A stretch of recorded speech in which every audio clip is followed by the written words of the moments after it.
Oi pessoal, hoje trago o resumo de um anime chamado Jigokurakulos. O nome do anime estará na descrição do vídeo. Antes de tudo, peço que deixem o like e se inscrevam no canal. Isso ajudaria muito o canal. Então, peguem a sua pipoquinha e prestem atenção porque vai aquecer. A decapitação exige muita habilidade. Decapitar uma pessoa com um único golpe é quase impossível, com seus ossos resistentes e 10 camadas de músculos. Vimos um criminoso condenado quase ser decapitado. Quem vai fazer a decapitação é um simples guarda da mansão. É perguntado a ele suas últimas palavras, e ele diz que não tem nada a dizer. Em seguida, vários golpes são desferidos até que a lâmina da espada se quebra. Surpreendido, ele questiona por que não consegue morrer se ele não tem apego à vida. É assim que a história começa. De seguida, vemos uma mulher fazendo perguntas e descobrimos que o nome do criminoso é Gabimaru. Ele foi criado na vila de Iwagakure como um ninja e, desde pequeno, estuda técnicas de assassinato. É um treinamento em que muitos perdem a vida, mas os sobreviventes desenvolvem um corpo sobre-humano. Por isso, para alguém de Iwagakure quebrar uma lâmina com seu corpo é uma tarefa simples. Gabimaru afirma que um incompetente daqueles não consegue feri-lo, e ele nem precisou usar ninjutsu. A mulher fica curiosa por ouvir ninjutsu e pede para ele mostrar. Mas o Gabimaru recusa. A cena corta para o dia seguinte e vemos outra punição, mas dessa vez não é por espadas, e sim pelo fogo. A fogueira é uma punição reservada para aqueles que cometem incêndio. O ardor da pele inflige uma dor inimaginável. O calor faz os músculos encolherem tanto que o corpo se retorce e os ossos se quebram. O sufocamento vai começar e Gabimaru, antes de tudo, é perfurado, mas as lanças se quebram. Sem outras opções, ele é queimado vivo. Prontos, o anime acabou. Que acabou nada, o Gabimaru sai inteirinho, sem nenhum arranhão, só suas roupas não resistiram. Novamente na cela, a mulher começa a fazer perguntas. Gabimaru diz que, como ela está ali, ajudaria se ela pudesse dar roupas, já que está sem após o último ocorrido. Ela diz que não é por isso que está ali, e continua fazendo perguntas sobre seus sonhos. Gabimaru diz que não tem sonhos. Ninjas não possuem um propósito grandioso, eles só matam seguindo as ordens de seus mestres. E quando foi capturado, diz que tentou sair da vila e foi traído pelos colegas.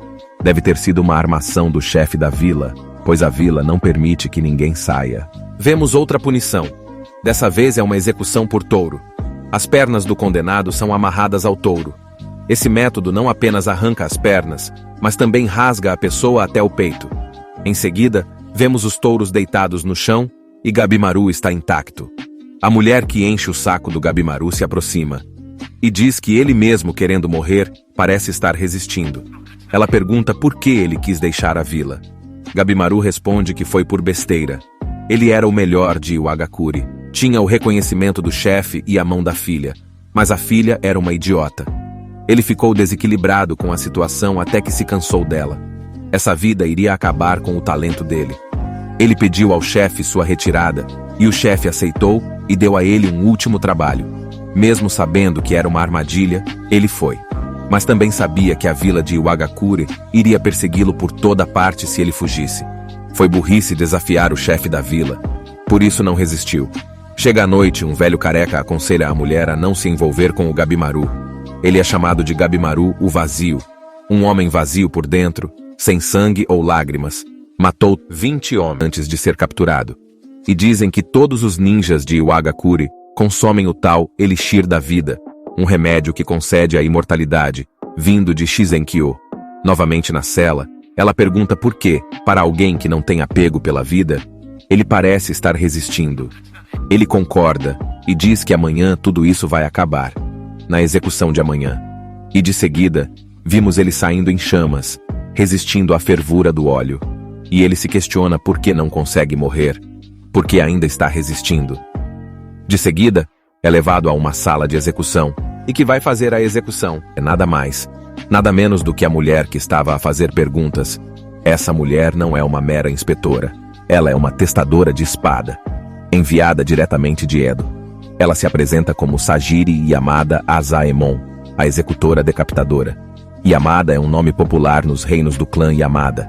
que servem de testadores de espada e executores de várias gerações. São mestres em espadachins, capazes de decapitar criminosos com um único golpe. O Gabimaru fica surpreso por ser uma mulher Asaemon. Ela diz que vai realizar o seu desejo de morrer, e tem uma visão da cabeça pulando do seu pescoço com um corte perfeito, e acaba se libertando. Ela o ataca, ele desvia o ataque. Ela pergunta por que ele desviou o golpe. Se ele não tivesse se mexido, já estaria morto. E ela percebe que não quer morrer, e fala várias coisas que deixam o Gabimaru impressionado. E fala para o Gabimaru que ele tem apego à vida e ama a esposa, e ela é a sua razão de viver. E ele pega a espada com tanta rapidez e ataca a Sagiri. Ela defende o ataque, e ela diz que estava certa. E ele manda calar a Sagiri, e diz que não tem ideia de como era o mundo em que ele vivia. E como ele está vazio e tem um flashback do seu passado com a sua esposa enquanto a confortava, dizendo que ele não é um vazio. E ele começa a contar como a amava, e decidiu deixar de matar para ficar com ela como pessoas normais. E como isso é impossível. E a Sagir diz que é possível, e mostra um documento de perdão assinado pelo shogunato. Ele não só retira todas as acusações, mas também oferece proteção do próprio shogun. Mas tem uma condição. Ele deve acompanhá-la até o outro mundo. Ele diz que outro mundo, tipo o céu, deve morrer para chegar lá? Ela diz que não. É um lugar chamado Shinsekyo. É um lugar que recebeu muitos nomes. Paraíso, outro mundo, céu. E lá, é possível encontrar um elixir da vida que oferece a imortalidade. O shogunato enviou uma equipe para o local. Contudo, voltou um barco cheio de flores e uma perna humana. Foram enviadas 5 expedições, mas nenhum homem retornou, apenas coisas que eles se tornaram. O Gabimaru diz que isso parece um conto de fadas. Ela diz que todo o mundo achava que era um conto de fadas. Até ver aquilo, ela foi enviada para reunir condenados à morte, muitos habilidosos e com muita vontade de viver. E diz que ouviu dizer que a esposa dele ainda está em Iwagakure. Ela está isolada de tudo e todos, e não disse mais uma palavra desde a sua captura. Ela acredita no seu retorno. Ela pergunta mais uma vez se tem apego à vida, viajar para uma ilha misteriosa e competir por seu perdão contra outros criminosos, e essa é a única maneira de reencontrá-la. E o cara gordo diz que isso é absurdo, e ele não irá soltá-lo por uma besteira. E se ela tentar levá-lo, ela também será executada junto com ele. Ele pergunta a Sagiri se queria ver o ninjutsu. O Gabimaru ativa e pergunta se isso é o suficiente. E acaba com todos eles. E ele aceita procurar o elixir da vida. Pergunta o que deve fazer em seguida. Ela diz que primeiro deve ir com ela, primeiro a Edo. Ele diz que por que não vão direto à ilha? Agora que se acalmou, ele ficou mais reclamão. Ela disse não gostou, podem cancelar o acordo. E ele diz que topa, qualquer coisa que ela propor. A Sagiri tem um flashback de certa vez. Um condenado à morte pediu para ser decapitado enquanto contasse uma história. O pai Kishiji Yamada Asaemon cedeu ao seu pedido. O corte foi perfeito. Ele sequer percebeu que havia sido decapitado. E desde então, ela quis replicar o golpe que o pai desferiu. Desde então, ela causa mortes dolorosas aos condenados. E as almas dos condenados sucumbem a ela e à sua espada, deixando-a ainda mais pesada. Ela procura como eliminar a dúvida e o medo, e ser como o pai. E os criminosos condenados à morte são reunidos diante do 11º grande shogun, Naoshi Tokugawa. Enquanto a Sagiri analisa os condenados, o Gabimaru diz que não consegue respirar e quer ver o Tokugawa em carne e osso. A Sagiri nega. São informados os requisitos para ter o documento de perdão, o certificado do governo. O Gabimaru está entediado. Atrás dele, uma mulher começa a conversar com ele, reconhecendo-o como o Gabimaru, o vazio. E diz que ele é bem famoso, e ele não responde nada, e ela ficou desapontada, por ele ser mais magro do que diziam, até foi preso, para piorar. Ele pede desculpas por desapontá-la. São ditas informações sobre como é a ilha, retiram as máscaras, e é mostrado o único homem que voltou da ilha. Esse aí não é um humano. É sei lá que criatura é essa. Os criminosos começam a discordar. Uma condenada pergunta se o elixir não estiver lá. Eles dizem que quem não gostou da oferta deve se retirar. Um criminoso se levanta e sai antes de chegar longe. É decapitado. E cada um tem o seu monitor.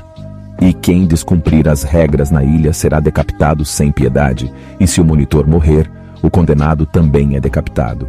Só devem embarcar de volta junto com o seu monitor. E antes de embarcarem, devem reduzir o número de candidatos, pois são poucos monitores. Os condenados começam a lutar entre si. 3 criminosos partem para cima da Sagiri.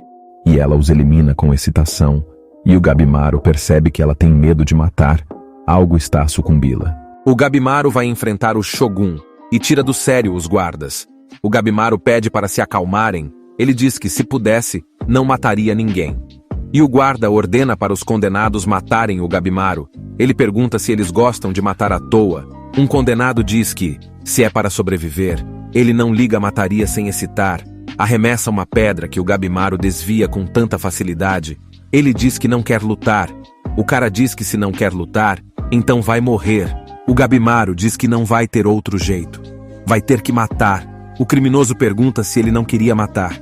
O Gabimaru responde que não queria, mas também não posso morrer. Então esse vai ser o jeito. Até estou deprimido só de pensar no fardo que vou ter que carregar. Desfere um golpe muito poderoso que quebra o pescoço do cara e parte para cima dos outros, invocando o super shot do ar e partindo para a morte, dentes assassinos, e derrota todos com tanta facilidade, e todos ficam impressionados com os métodos brutais de assassinato, chamando-o de monstro, o vazio. A Sagiri olha na espada e descobre que não é preciso força para vencer o medo de matar, e sim determinação e aceitar as vidas que tomou. E são apresentados os sobreviventes do massacre: Tamiya, o espada-dragão; Keiun, o tortuoso, o caçador das 100 presas; Shobei Asa, o rei dos ladrões; Nurugai de Sanka, Urubo, a presa fatal; Gabimaru, o vazio, o ninja fugitivo; Akadino, a cortesã devoradora; Makia Moro, o jesuíta renegado; Rukuruta, o colosso de Bizen; e o Zurinha de queixo ninja. Esses 10 são os enviados. Cada um será acompanhado por um executor do clã Yamada Azaemon. Eles partiram em sua viagem para uma ilha inexplorada nos mares do sul, em busca do elixir da vida que dá a imortalidade. Fazendo isso é onde receberão a liberdade. Estão a caminho de Shinsenkyu, o paraíso na terra, o país da eternidade. Terminamos por aqui, pessoal. Se querem que eu traga mais continuação deste anime, deixem aqui nos comentários. E salve ao Beto Rodrigues, o nosso primeiro inscrito. Então deixe o seu gostei e se inscreva no canal e ative o sininho de notificação para receber mais vídeos e a continuação deste anime e ser citado nos outros vídeos. Fui! Acabou.